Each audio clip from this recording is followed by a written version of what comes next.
రెండు అయస్కాంతాలు ఉన్నాయనుకోండి, రెండు పక్కన పెడితే అతుక్కుంటాయి. కానీ మధ్యలో ఏదైనా చెక్క ముక్క లాంటిది పెట్టామనుకోండి, అది అతుక్కో.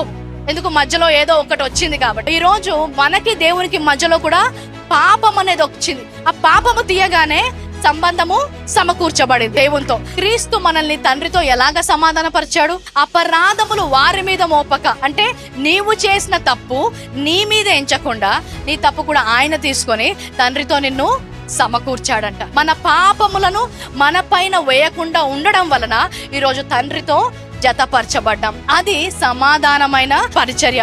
ఇదే వాక్యము మనకు అప్పగించబడింది. ఏంటి? ఏ సమాధానం అయితే మీరు పొందారో అదే సమాధానములోకి ఇతరులను నడిపించే బాధ్యత మనకుంది. ఎలాగ నడిపిస్తాం మనము? క్రీస్తు ఏ విధంగా అయితే అపరాధములు మోపకుండా సమాధానాన్ని ప్రకటించాడో, వాక్యం అనే ప్రత్యక్ష జ్ఞానము ద్వారా నా పాపములు నా అపరాధములు నా మీద మోపబడలేదు, కానీ క్రీస్తు మీద మోపబడ్డాయి.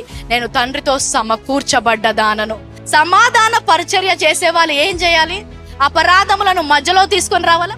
ఏదైతే దేవుడు జతపరిచాడో అది ఎవరు కూడా విడదీయలేడు.